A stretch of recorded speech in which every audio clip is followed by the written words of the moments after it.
ഒരു മരണം നടന്നു കഴിഞ്ഞാൽ ആ മയ്യത്ത് ഖബറടക്കുന്നതുമായി ബന്ധപ്പെട്ടുകൊണ്ട് പല വിധത്തിലുള്ള ദുരാചാരങ്ങളും അനാചാരങ്ങളും ഇന്ന് നമുക്ക് നമ്മുടെ നാടുകളിൽ കാണുവാൻ സാധിക്കും.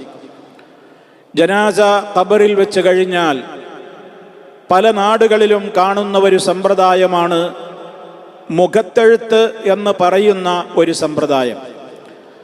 അതായത് മയ്യത്തിനെ കഫൻ ചെയ്തിട്ടുള്ള കഫൻ പുടവയിൽ എന്ന ഒരു ഭാഗം കത്രിച്ചെടുത്ത് മുറിച്ചെടുത്ത് അതിൽ ചില വരികൾ എഴുതി വെക്കുകയും ചില ദുആകൾ എഴുതി വെക്കുകയും ഒക്കെ ചെയ്യുന്ന ഒരു രീതി. എന്നിട്ട് ആ കഷ്ണം തുണി ഒന്നുകിൽ എന്തു ചെയ്യും, ജനാസയുടെ ആ കഫൻ പുടവയുടെ ഉള്ളിലാക്കി തന്നെ മയ്യത്തിൻ്റെ നെഞ്ചിൻ്റെയും അതുപോലെ തന്നെ കഫൻ പുടവയുടെയും ഇടയിലാക്കി വെക്കും. വേറെ ചിലയിടത്ത് അത് ഒരു കുപ്പിക്കുള്ളിലോ അതല്ലെങ്കിൽ മറ്റേതെങ്കിലും രൂപത്തിൽ ഒരു ആണിയുടെ രൂപത്തിൽ ഒരു കോല് കൊണ്ട് കമ്പ് കൊണ്ട് കുത്തി അതിനൊരു തുളയുമിട്ട് അത് ഖബറിൽ മയ്യത്തിനെ തിരിച്ചു വെക്കുന്ന ഭാഗത്തേക്ക് ഭിത്തിയിൽ ഇങ്ങനെ തുളച്ച് തൂക്കിയിടുന്ന സിസ്റ്റവും പഴയ കാലത്തുണ്ടായിരുന്നു. ഇങ്ങനെ പല വിധത്തിൽ പല രൂപത്തിൽ പല നാടുകളിലും കണ്ടുവരുന്ന ഈ മുഖത്തെഴുത്ത് എന്ന് പറയുന്ന ഈ സമ്പ്രദായം ഇത് ഇസ്ലാമികമായിട്ട് യാതൊരു അടിസ്ഥാനവുമില്ലാത്തൊരു കാര്യമാണ് എന്നുള്ളതാണ് നമ്മൾ മനസ്സിലാക്കിയിരിക്കേണ്ടത്. മഹാനായ നബി സല്ലല്ലാഹു അലൈഹി വസല്ലമോ സഹാബാക്കളോ ഒന്നും അവരാരും അള്ളാഹുവിൻ്റെ റസൂല് സഹാബത്തിന് പഠിപ്പിച്ചു കൊടുത്തില്ല ഇങ്ങനെ ഒരു രീതിയിൽ ചില വരികൾ എഴുതി വെക്കുവാനോ ചില ദുആകൾ എഴുതി വെക്കുവാനോ.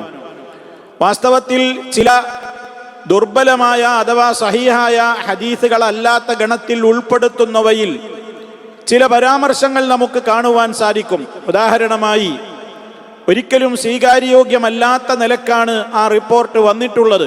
അത് സ്വീകരിക്കാൻ പറ്റില്ല. നബി സല്ലല്ലാഹു അലൈഹി വസല്ലം പറഞ്ഞു പോലും, മൻ കതബ ഹാദ ദുആ, ആരെങ്കിലും ഈ ദുആ എഴുതി വെച്ചാൽ വജഅലഹു ബൈന സദ്രിൽ മയ്യിത്തി വകഫനിഹി, മയ്യത്തിന്റെ കഫൻ പുടവയുടെയും നെഞ്ചിന്റെയും ഇടയിലാക്കിക്കൊണ്ട് ഫീ റുഖഅത്തിൻ, ഒരു കടലാസിൽ അല്ലെങ്കിൽ ഒരു കഷ്ണം തുണിയിൽ എന്തോ ആകട്ടെ അങ്ങനെ എഴുതി വെച്ചാൽ ലം യനൽഹു അദാബുൽ ഖബരി, അവന് ഖബർ ശിക്ഷ ബാധിക്കുകയേയില്ല. വലാ യറാ മുൻകറം വലാ നക്കീറ, അവന് മുൻകറിനെയും നക്കീറിനെയും ഒന്നും കാണേണ്ടി വരില്ല എന്ന് വലിയ മഹത്വം പറഞ്ഞുകൊണ്ട് ലാ ഇലാഹ ഇല്ലല്ലാഹു അല്ലാഹു അക്ബർ എന്നൊക്കെ തുടങ്ങിയിട്ടുള്ള ഒരു നെടുനീളൻ ദിക്ർ അവിടെ പറഞ്ഞതായി നമുക്ക് കാണുവാൻ സാധിക്കും. വാസ്തവത്തിൽ സുഹൃത്തുക്കളെ, ആ ദിക്റുകൾക്ക് കുഴപ്പമൊന്നുമില്ല. ആ ദിക്റിൽ അർത്ഥത്തിൽ തെറ്റുകളൊന്നും കാണുന്നില്ല. കാരണം അതിൽ വെറും ഈ ലാ ഇലാഹ ഇല്ലല്ലാഹ് അതുപോലെ തന്നെ വഹദഹു ലാ ശരീക ലഹ് ഈ രൂപത്തിലുള്ള കാര്യങ്ങളൊക്കെ തന്നെയാണ്. അതിനെയല്ല, അതിൻ്റെ അർത്ഥം തെറ്റായതുകൊണ്ടല്ല ഈ കാര്യത്തെ നമ്മൾ എതിർക്കുന്നത്. മറിച്ച് മഹാനായ നബി സല്ലല്ലാഹു അലൈഹി വസല്ലമിൽ നിന്ന് അങ്ങനെ ഒരു സംഗതിയെ സ്ഥിരപ്പെട്ട് വന്നിട്ടില്ല. അതുകൊണ്ട് തന്നെ ആ വിഷയത്തെ സംബന്ധിച്ച് ശാഫിഈ മദ്ഹബിലുള്ള പണ്ഡിതന്മാരോട് ചോദിക്കപ്പെട്ടപ്പോൾ പോലും അത് ആ ഹദീസിനെ കുറിച്ച് അവർ പോലും പറഞ്ഞതെന്താണ്, ഈ ഹദീസ് ലൈസ ദാലിക ബിസഹീഹിൻ വലാ മുഅ്തമദിൻ എന്നാണ്. ഇത് സഹീഹായ ഹദീസല്ല, ഇത് അവലംബിക്കപ്പെടാവുന്ന ഒരു ഹദീസേ അല്ല എന്നാണ് ഇബ്നു ഹജറുൽ ഹൈത്തമി അദ്ദേഹത്തിന്റെ ഫതാവൽ കുബ്ര എന്ന ഗ്രന്ഥത്തിൽ അദ്ദേഹത്തിന്റെ ഫതാവൽ കുബ്ര എന്ന ഗ്രന്ഥത്തിൽ തന്നെ രേഖപ്പെടുത്തിയിട്ടുള്ളത്. മാത്രമല്ല, അള്ളാഹുവിന്റെ നാമം ഒക്കെ ഈ മയ്യത്തിന്റെ ശരീരത്തിൽ വെച്ചാൽ അത് പിന്നീട് മയ്യത്ത് ഖബറിൽ അഴുകി അതിൻ്റെ നജസ് അതുപോലെ തന്നെ ചോര ചലം പോലെയുള്ളവയൊക്കെ ഈ മുഅല്ലമായ ആദരിക്കപ്പെടേണ്ടുന്ന നാമങ്ങളിലൊക്കെ പറ്റി അതിനെ അനാദരിക്കപ്പെടുന്ന ഒരവസ്ഥയായതുകൊണ്ട് അത് ഒരിക്കലും ചെയ്യാൻ പാടില്ല എന്ന് തന്നെയാണ് അവർ പറഞ്ഞത്. നോക്കണം നിങ്ങൾ. അപ്പോ ഹദീസിൽ ഇങ്ങനെയൊക്കെ കാണുകയും ചെയ്യുന്നു. അള്ളാഹുവിന്റെ റസൂൽ സല്ലല്ലാഹു അലൈഹി വസല്ലം അങ്ങനെ പറയൂല എന്ന് ഉറപ്പല്ലേ? എന്നിട്ടും അങ്ങനെയുള്ള ഹദീസുകൾ ഉണ്ട് എന്ന് ആളുകൾ പ്രചരിപ്പിച്ചു കൊണ്ടിരിക്കുന്ന ഒരു കാലത്താണ് നമ്മൾ ജീവിച്ചു കൊണ്ടിരിക്കുന്നത്. മാത്രമല്ല, ചില ആളുകൾ എന്തു പറഞ്ഞു, അതൊന്നും വേണ്ട, വേറെ ചിലത് എഴുതി വെക്കാം. എന്നിട്ട് ഒരു പണ്ഡിതൻ അദ്ദേഹം ഒരു പണ്ഡിതൻ രോഗിയായി കിടക്കുന്ന വേളയിൽ അദ്ദേഹത്തിന്റെ ബന്ധുക്കളോട് ഒരു വസിയത്ത് കൊടുത്തു പോലും. എന്താണ്? ഈ പറയുന്ന പദ്യം നിങ്ങൾ ഞാൻ മരിച്ചാൽ എൻ്റെ ഖബറിൽ വെക്കണം എന്ന്. അതിൽ തുടങ്ങുന്നതെന്താ?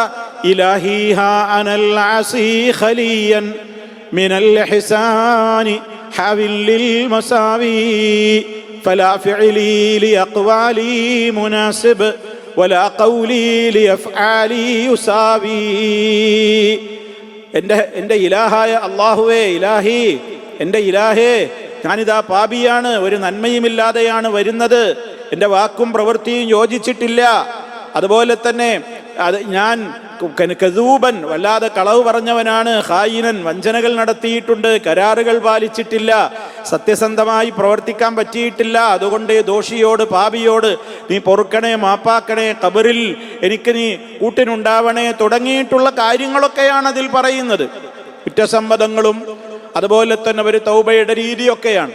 ഇത് എഴുതി വച്ചാൽ, ഈ പ്രാർത്ഥന ഇലാഹി എന്നത് ഒഴിവാക്കി എഴുതി വച്ചാൽ പുണ്യം ലഭിക്കുമെന്ന് ഇമാം യാഫിഈ ഇർഷാദിൽ പറഞ്ഞിട്ടുണ്ട് എന്നാണ് പറയുന്നത്. ഇപ്പോൾ അപ്പൊ ഇമാം യാഫിഈ, ഷാഫിഈ അല്ല, ഇമാം യാഫിഈ എന്നൊരു പിൽക്കാലത്തുണ്ടായ ഒരു പണ്ഡിതൻ, വളരെ പിൽക്കാലക്കാരനായ ഒരു പണ്ഡിതൻ, അദ്ദേഹം പറഞ്ഞു എന്നാണെന്ത്, ഇങ്ങനെ ഈ പദ്യങ്ങള് ഖബറിൽ ആരെങ്കിലും എഴുതി വെച്ചാൽ അതിൽ തന്നെ ഇലാഹി എന്ന പദം ഒഴിവാക്കുക, എന്നിട്ട് എഴുതി വെച്ചാൽ അത് പുണ്യം ലഭിക്കും എന്ന് പറഞ്ഞിട്ടുണ്ട്. നോക്കണം നിങ്ങൾ. അതേ അവസരത്തിൽ അതിൻ്റെ ശേഷം തന്നെ ബഹുരസം വേറെ എന്താണ്, അത് പറഞ്ഞിട്ടുള്ള ഇതേ മുസ്ലിയാർ തന്നെ, മുസ്ലിയാരുടെ ഒരു പുസ്തകത്തിൽ നിന്നാണ് ഇപ്പൊ നിങ്ങളെ ഞാൻ വായിച്ചത്, കേൾപ്പിച്ചത്. എല്ലാ നാട്ടിൽ നടക്കുന്ന നാട്ടാചാരങ്ങളെ പലതും അതിലുള്ള തെറ്റും ശരിയൊക്കെ വേർതിരിക്കുന്ന പുസ്തകമാണ്. ആ പുസ്തകത്തിൽ അയാള് ഈ വിഷയത്തിലുള്ള ഒരു ചോദ്യം വന്നപ്പോൾ അയാൾ കൊടുത്തിട്ടുള്ളൊരു മറുപടിയാണിത്. അതിൻ്റെ അവസാനം അദ്ദേഹം പിന്നീട് ചേർക്കുന്നുണ്ടെന്ത്, ലാ ഇലാഹ ഇല്ലല്ലാ എന്ന് തുടങ്ങുന്ന ദുആ എഴുതി വച്ചാൽ അത് പുണ്യകരമാണ്. നോക്കണം നിങ്ങൾ, ലാ ഇലാഹ ഇല്ലല്ലാ എന്ന് തുടങ്ങുന്ന ദുആ എഴുതി വച്ചാൽ അത് പുണ്യമാണ് എന്നാണ് എഴുതി വെക്കുന്നത്. എങ്ങനെ ഇത് രണ്ടും കൂടെ ശരിയാവുക? അങ്ങനെ എഴുതി വച്ചാൽ പുണ്യം ലഭിക്കുന്നതാണ്. ഷാഫിഈ മദ്ഹബിലെ തന്നെ ഇബ്നു ഹജർ റഹിമഹുല്ലാ, ഷാഫിഈ മദ്ഹബിലെ തന്നെ ഇബ്നു ഹജറുൽ ഹൈതമി അദ്ദേഹത്തിന്റെ ഫതാവയിൽ പറഞ്ഞത് ഞാൻ നേരത്തെ പറഞ്ഞു. എന്നാൽ അതിനൊക്കെ വിരുദ്ധമായിട്ടാണ് പിന്നീട് അടുത്ത വരിയിൽ പറയുന്നത് എന്ത്, ഈ രൂപത്തിലുള്ള ദുആ എഴുതി വച്ചാൽ, ലാ ഇലാഹ ഇല്ലല്ലാ എന്ന് തുടങ്ങുന്ന ദുആ എഴുതി വച്ചാൽ പുണ്യം ലഭിക്കുന്നതാണ്.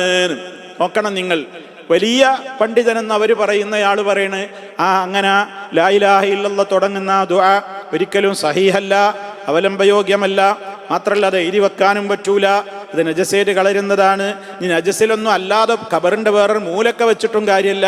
കാരണം ഇതിൽ പറയുന്ന നിബന്ധന ആ കൂലി കിട്ടണമെങ്കിൽ, ഖബർ ശിക്ഷയിൽ നിന്ന് ഒഴിവാകണമെങ്കിൽ, മുൻകർ നക്കീറിനെ കാണാതിരിക്കണമെങ്കിൽ ഒക്കെ എന്ത് വേണം, അത് ഇന്ന ഭാഗത്ത് തന്നെ വെക്കണം എന്ന് പറഞ്ഞിട്ടുണ്ട്. അപ്പൊ പിന്നെ ഖബറിന്റെ വേറെ എവിടെയെങ്കിലും ഒരു ഭിത്തിയിൽ കുത്തി വെച്ചതുകൊണ്ടോ ഒരു മൂലയിൽ കുപ്പിയിലാക്കി വെച്ചതുകൊണ്ടോ ഒന്നും കാര്യമല്ല എന്നുപോലും പറയുന്നുണ്ട്. എന്നിട്ടാ അദ്ദേഹത്തിന്റെ ഫത്വയുടെ അവസാനം അദ്ദേഹം പറയുന്നത് എന്താണ്, ആറ്റിക്കുറുക്കി ചർച്ചകളൊക്കെ അവസാനിപ്പിക്കുന്നിടത്ത് അദ്ദേഹം പോലും പറയുന്നത് ഫസ്സവാബു അദമു കിതാബത്തി ദാലിക വഅദമു വദ്ഇഹി ഫിൽ ഖബ്രി മുത്ലഖൻ, നിരുപാധികം അങ്ങനെ ഒരു സംഗതി എഴുതി വെക്കാനോ അതേപോലെ തന്നെ ഖബറിൽ വെക്കാനോ പാടുള്ളതല്ല എന്നാണ് അദ്ദേഹം പറയുന്നത്.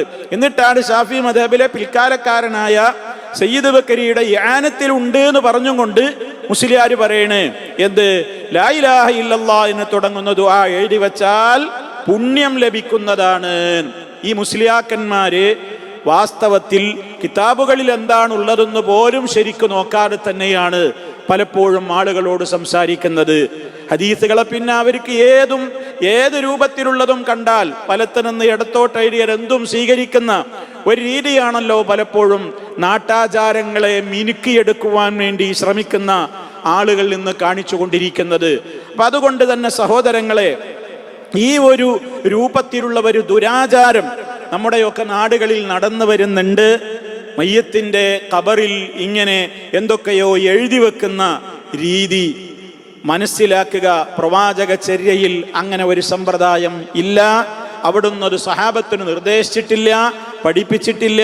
അതുകൊണ്ട് തന്നെ ഇത്തരത്തിലുള്ള ദുരാചാരങ്ങൾ പ്രവർത്തിക്കുമ്പോൾ നമ്മളിങ്ങനെ നമുക്ക് സാധ്യമാകുന്ന ഒരു ഇടത്താണെങ്കിൽ ആളുകളോട് അത് ശക്തമായി തന്നെ പറഞ്ഞ് അങ്ങനെ ചെയ്യരുത്, അങ്ങനെ വെക്കേണ്ടതില്ല, ഞാനത് ഇഷ്ടപ്പെടുന്നില്ല.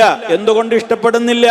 മുഹമ്മദ് നബി സല്ലല്ലാഹു അലൈഹി വസല്ലമിന്റെ ചര്യയിലുള്ളതാണല്ലോ നമ്മൾ പിന്തുടരേണ്ടത് എന്ന് പറഞ്ഞുകൊണ്ട് ആ കാര്യത്തെ തടയുക തന്നെയാണ് വേണ്ടത് എന്ന് നമ്മൾ മനസ്സിലാക്കുക. ഇങ്ങനെ ഒരുപാട് ദുരാചാരങ്ങൾ ജനാസയുമായി ബന്ധപ്പെട്ടുകൊണ്ട് പല സ്ഥലങ്ങളിലും നടന്നു വരുന്നുണ്ട്.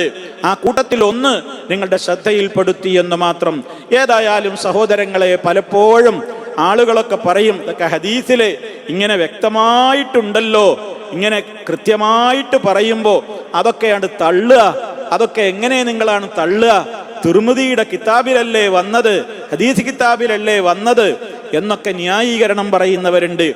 ദിക്റല്ലേ, അതേപോലെ തന്നെ ആ നിലക്കുള്ള അള്ളാഹുവിന്റെ നാമങ്ങളല്ലേ എന്ന ന്യായീകരണം പറയുന്നവരുണ്ട്.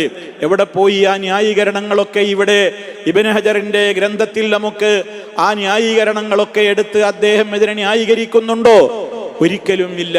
അപ്പൊ അവരൊക്കെ തന്നെയും കൃത്യമായി പറഞ്ഞു, ഒരു കാര്യം നമുക്ക് ചെയ്യണമെങ്കിൽ അത് നബി സല്ലല്ലാഹു അലൈഹി വസല്ലമിന്റെ കൃത്യമായ രേഖാമൂലമുള്ള അല്ലെങ്കിൽ അവിടുന്ന് പഠിപ്പിച്ചിട്ടുള്ള വഹയിലൂടെ അവിടുത്തേക്ക് ലഭിച്ചിട്ടുള്ള വാക്കുകൾ, ഉപദേശങ്ങൾ, നിർദ്ദേശങ്ങൾ, പ്രവൃത്തികൾ, അംഗീകാരങ്ങൾ, അതൊക്കെയാണല്ലോ സുന്നത്തുകളായി നമ്മൾ നാളിതുവരെയും മനസ്സിലാക്കിയിട്ടുള്ളത്. ആ വിധത്തിൽ ലഭിക്കണം എന്നുള്ളത് തന്നെയാണ് അവരൊക്കെയും പഠിപ്പിച്ചു തന്നിട്ടുള്ളത്. അതുകൊണ്ട് തന്നെ സഹോദരങ്ങളെ, ഈ രൂപത്തിലുള്ള ഏറ്റവും ദുരാചാരങ്ങളുടേതായ പട്ടികയിലേക്ക് തള്ളപ്പെടേണ്ടുന്ന കാര്യങ്ങളെ പല നാടുകളിലും ഇപ്പോഴും ചെയ്തു വരുന്നുണ്ടെങ്കിൽ അതിന് പ്രമാണമില്ല എന്ന് പ്രത്യേകം ഓർമ്മപ്പെടുത്തുന്നു. അല്ലാഹു സുബ്ഹാനഹു വ തആല ഏത് കർമ്മങ്ങളും അതെത്ര നിസ്സാരമെന്ന് നമുക്ക് തോന്നുന്നുവെങ്കിലും പ്രവാചകചര്യയുടെ അടിസ്ഥാനത്തിൽ യഥാർത്ഥമായ രീതിയിലാക്കി തീർക്കുവാൻ വേണ്ടി നമ്മൾ ശ്രമിക്കേണ്ടതുണ്ട്. അല്ലാഹു സുബ്ഹാനഹു വ തആല അതിന് തൗഫീഖ് നൽകി അനുഗ്രഹിക്കുമാറാകട്ടെ.